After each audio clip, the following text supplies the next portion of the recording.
और सबसे important issue जो कश्मीर का है वो ये है कि कश्मीर की गवर्नमेंट और कश्मीर की जो आवाम है वो तस्लीम करने को तैयार ही नहीं है कि हम 50 या 60 रुपये यूनिट पेड करेंगे। हम क्यों पेड करें? क्योंकि हम तो पानी दे रहे हैं पाकिस्तान को। हमारे पास तो डैम बना हुआ है, मंगला डैम बना हुआ है, और मंगला डैम जब बना हुआ है हमारे साथ जो मायदा हुआ है वो मायदा उस वक्त बहुत कम प्राइस में हुआ है। क्योंकि कश्मीर में देखें आपको इतनी कश्मीर के अंदर जो बिजली ज़रूरत होती है वो बहुत कम मकदार में होती है पाकिस्तान की बनस्बत से।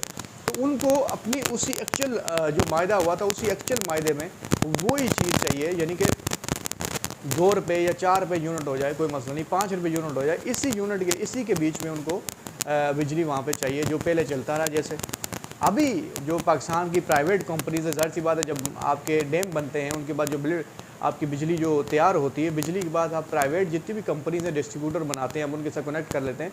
तो जो प्राइवेट कंपनी हैं जिनको गवर्नमेंट ने जिनको ठेके वगैरह जिनको ठेका दिया है, जिनके पास स्टैंडर्ड वगैरह हैं, तो वो जब आगे कश्मीर के अंदर भी अभी यूनिट दे रही हैं, वो यूनिट जो है ना 50-55 रुपये पड़ रहा है। जो पाकिस्तान में प्राइस है वही कश्मीर में पड़ रही है।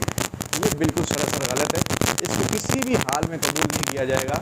क्योंकि कश्मीरी जो आवाम है सबसे पहले तो उनका इस तरह से मारा गया कि गाँव पे कश्मीर में कोई इंडस्ट्री नहीं है, कोई कारोबारी सहूलत के लिए नहीं है, सिर्फ शॉप्स हैं जो लोग खोलते हैं।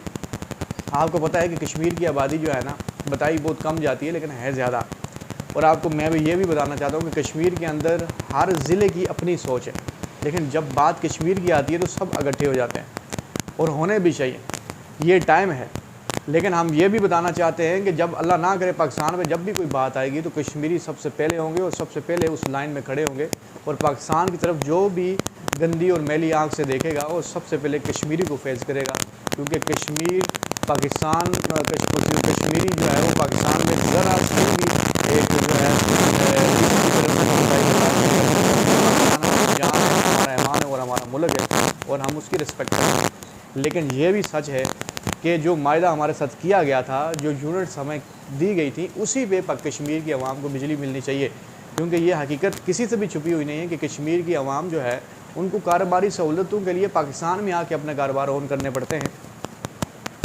कश्मीर के अंदर कोई इंडस्ट्री नहीं है, या तो वो पाकिस्तान आर्मी में चले जाते हैं, या वो लोग जो बचते हैं जो नहीं जा सकते वो आउट ऑफ कंट्री चले जाते हैं, और आउट ऑफ कंट्री से जो बचते हैं वो पाकिस्तान की सिटीज़ में आके कारोबार करते हैं। क्योंकि अगर ये कारोबार कश्मीर में हो तो कश्मीर रात दिन और दिन दुगनी तरक्की करे और लोगों को बेनिफिट हो। अगर देखें एक बंदा भी कारोबार ऑन करता है तो कितने लोगों को मुलाजमत मिलती है, लेकिन ऐसा पॉसिबल नहीं है और ना हो सका आज दिन तक। इतनी तहरीक के अंदर कश्मीर के अंदर ये जुल्म हुआ और हमेशा होता रहा, इसमें कोई दो राय नहीं है। लेकिन ये जो अब बिजली का काम हो रहा है, यकीन करें ये इतना ख़तरनाक हो रहा है क्योंकि आवाम में पहली दफ़ा मैं देख रहा हूँ कि शदीद गम और गुस्से की लहर पाई जाती है।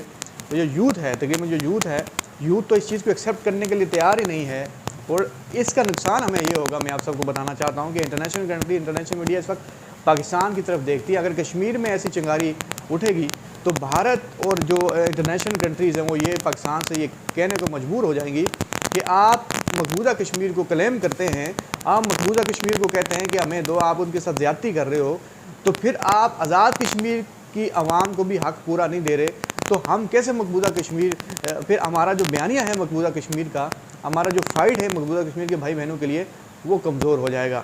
जब वो कमज़ोर हो जाएगा तो हम किसी भी प्लेटफॉर्म पे उसको किसी भी प्लेटफॉर्म, किसी भी इंटरनेशनल कंट्री में और किसी भी प्लेटफॉर्म में हम उस बयानियों को प्रमोट नहीं कर सकेंगे, क्योंकि हमारा ख़ुद का बयानिया कमज़ोर हो जाएगा जिसके जवाब हम नहीं दे पाएंगे। अब हम आते हैं पाकिस्तान की तरफ। पाकिस्तान में आपको बताना चाहता हूँ, देखें ये टोटल सिचुएशन जो बन रही है, कहीं भी इन्फ्लेशन जो है, कहीं भी महंगाई है वो रुकने का नाम नहीं ले रही, ना ये रोक सकते हैं। क्योंकि इन्होंने एग्रीमेंट्स जो हैं वो IMF के साथ कर लिए हैं लोन लेने के लिए। अब जो पटवारी थे नवाज़ शरीफ साहब से, शहबाज शरीफ से जो गवर्नमेंट बनी, PDM की गवर्नमेंट बनी, इन सब ने पैसा खा लिया है। अब जो IMF की किश्त आई उसमें इन्होंने मौजें की, इंटरनेशनल दौरे किए, मज़े लिए, अब पैसे हो गए ख़त्म। अब मायदा तो हुआ था, IMF ने पैसे टैक्सेस के ज़रिए पूरा करने, उनको पता है इन पे, उनको इनकी काबिलियत पे उनको पहले से ही शक है, उन्हें पता है कि ये गवर्नमेंट पैसे पूरा नहीं कर सकती। इसलिए उन्होंने अपना एक फार्मूला बना के दिया कि भाई ऐसे टैक्सेस वगैरह लगा दो, आवाम तो देगी, ज़ाहिर सी बात है अपने टैक्सेस वगैरह, तो हमारे ऑटोमेटिकली पैसे पूरे होते रहेंगे, इस तरह से हम पैसे पूरे कर लेंगे। और मुझे ये भी लगता है आने वाली किश्त जो है वो भी ख़तरे में पड़ रही है, जो हालात पाकिस्तान के अंदर मौजूद हैं।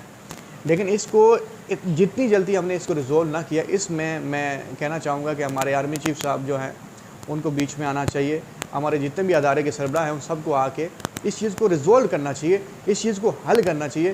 क्योंकि अगर हम इसको हल नहीं कर पाएंगे, इनके देखें प्राइम मिनिस्टर साहब ने महान काम किया है कि अपने बेटे, अपने ख़ानदान के अपने बेटे को वज़ीर खेल बना दिया है। तो ये कौन से जहान में हम रहते हैं कि भाई तुम पूरा घर ले आओ, तुम्हारे अंदर काबिलियत है, तुम्हारे ख़ानदान के अंदर काबिलियत है। और मुझे ये शर्म भी आती है कि मैं पहली दफ़ा ये प्राइम मिनिस्टर देख रहा हूँ जिसको बोलने का तरीका नहीं है, जो बात करना जानता नहीं है, तो प्राइम मिनिस्टर की सीट पर बैठा हुआ।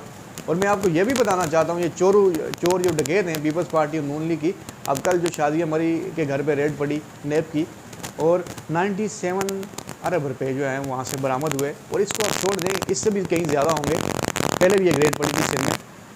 तो भाई ये पैसा कहाँ, ये अवाम का पैसा है जो चोरी हुआ है, अवाम का पैसा है जो उनके घरों में रखा हुआ है, और ये इलेक्शन के लिए यूज़ करते हैं, लोगों को देते हैं, फिर वोट लेते हैं और हुकूमत बनाते हैं, फिर वही मुसल्लत होते हैं अवाम पे।